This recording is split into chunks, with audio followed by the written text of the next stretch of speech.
Which country would you pick for your next trip, cutting-edge Singapore or diverse Malaysia?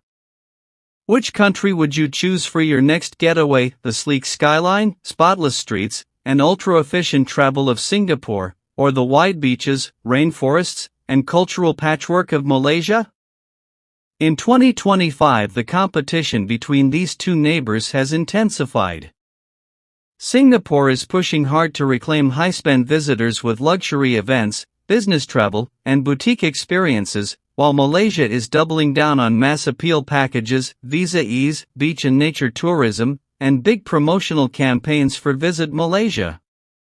Both nations are aiming for dramatic year-on-year growth, Singapore with an ambitious target to attract 14 million visitors and Malaysia chasing targets in the tens of millions as it preps for Visit Malaysia events.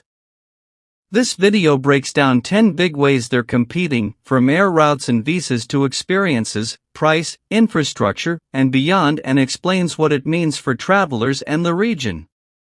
Stick around to the end for the TLDR recommendation on which one to pick depending on how you travel. Marketing and national campaigns. Both countries are running national marketing machines with different playbooks. Singapore's approach in 2025 is targeted and experience-led. It markets itself as a premium city destination for business travelers, events, and short luxury stays, pushing high-value incentives for conferences and niche festivals. Malaysia's playbook is volume plus diversity. Broad campaigns highlight its beaches, islands, jungle treks, cultural festivals, and medical and education tourism. Malaysia is aggressively promoting Visit Malaysia years to lure a broad range of visitors and has increased promotional budgets to push arrivals toward its ambitious targets.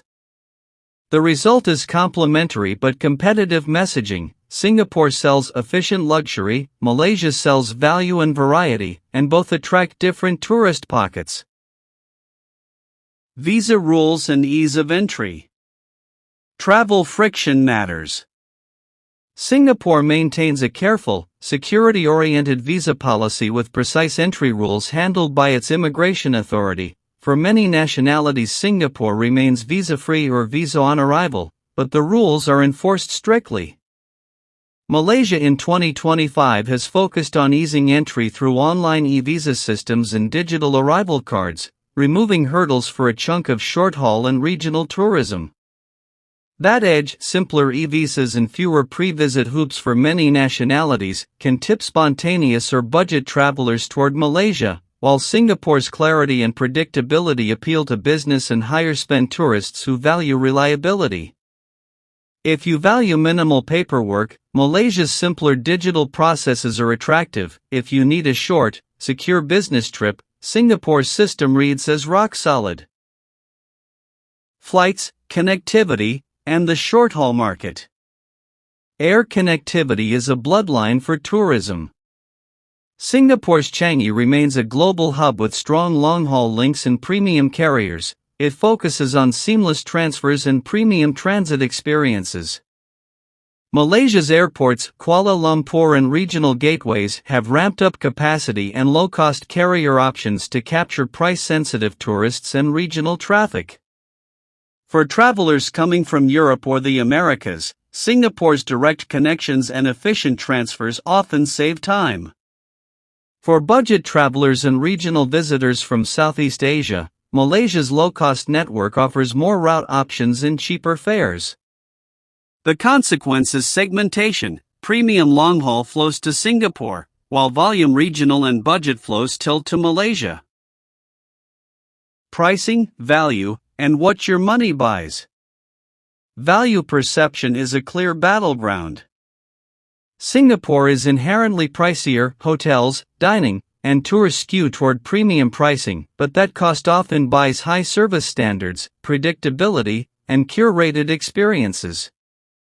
Malaysia's spectrum runs from ultra-cheap backpacker options to luxury resorts, making it more inclusive for a wider income bracket.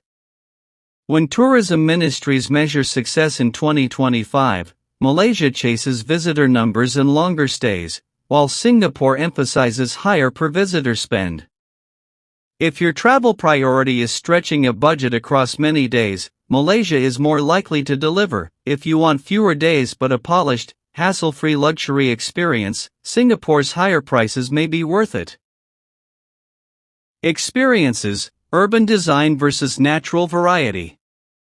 Singapore's strengths are curated urban experiences, iconic skyline architecture, gardens, museums, safe walkable quarters, and world-class service. Malaysia's strength is breadth, islands, coral reefs, rainforests, multicultural food trails, and heritage towns. In 2025 both sharpened offerings, Singapore expanding its luxury events calendar and integrated resorts, Malaysia doubling down on nature and cultural circuits tied to Visit Malaysia promotions. Your choice depends on whether you prefer a compact city of architectural wonders and curated nightlife or a sprawling menu of beaches, jungles, and cultural immersion. Meetings, incentives, conferences, and business travel. Conventions are big revenue in both markets. Singapore has long optimized for meetings and incentives with high-quality convention space and five-star hospitality. It's a natural choice for companies seeking efficient logistics and prestige. Malaysia is investing in business travel infrastructure and courting mid-tier conferences, offering cost advantages and sizable new venues. 2025 saw Singapore emphasize ultra-luxury events and Malaysia promote high-value regional meetings as part of its economic push. Corporates who prioritize status and a frictionless experience pick Singapore, those who prioritize budget and regional reach increasingly consider Malaysia. Infrastructure, cross-border cooperation, and regional projects. Infrastructure investments shape future choice. Both countries agreed to deepen cross-border economic ties with a special economic zone in Johor, a rare cooperative move that also shifts tourism options by enabling cross-border day trips, investments, and business stays. Improved road and potential rail links make combined Singapore-Malaysia itineraries more attractive. Stay in Malaysia for value and visit Singapore for premium experiences, or vice versa. That cooperation blurs the rivalry into a partnership that benefits regional tourism while still allowing each country to play to its strengths. Niche tourism, medical, education, and ecotourism. Niche sectors are crucial. Singapore markets high-end medical tourism, premium education visits, and luxury wellness. Malaysia competes strongly in medical tourism and increasingly in ecotourism and adventure travel, offering lower price points for similar services in many cases. By 2025, Malaysia has been actively promoting medical and educational packages to attract longer stay visitors, while Singapore uses its global reputation for safety and quality to target affluent medical and learning tourists. Travelers seeking specialist services will weigh price against perceived quality and credentials. Sustainability and responsible tourism. Sustainability narratives matter to modern travelers. Singapore projects a green, tech-forward image with urban sustainability initiatives and smart city branding. Malaysia emphasizes conservation and community-based tourism to protect its natural assets while drawing eco-minded visitors to rainforests, coral reefs, and rural communities. Both countries are pitching sustainability in marketing, Singapore through urban green credentials, Malaysia through conservation-based experience packages.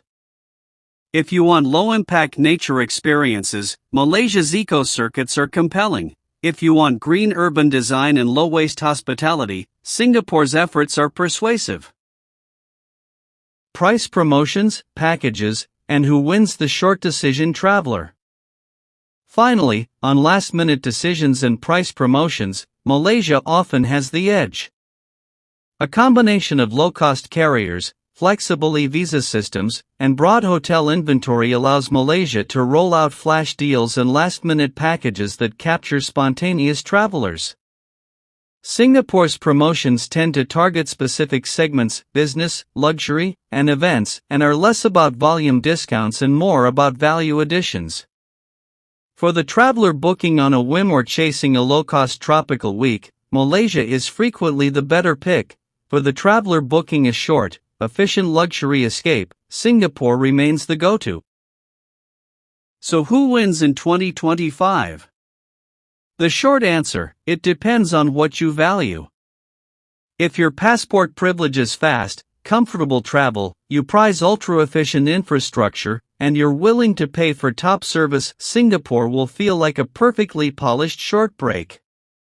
If you want variety, longer stays, lower daily costs, and rich natural and cultural experiences, Malaysia delivers more for less. The truly smart traveler in 2025 doesn't pick a side, they combine both. Use Singapore as a convenient hub or splurge stop and make Malaysia the backbone of a longer, more immersive trip. If you enjoyed this breakdown, hit subscribe to infoSphere, like the video, and tell us in the comments which itinerary you'd choose, Singapore first, Malaysia first, or both in one trip. For viewers who want links and practical tips, visa pages, flight hacks, and sample itineraries, check the description below. Thanks for watching, see you in the next video.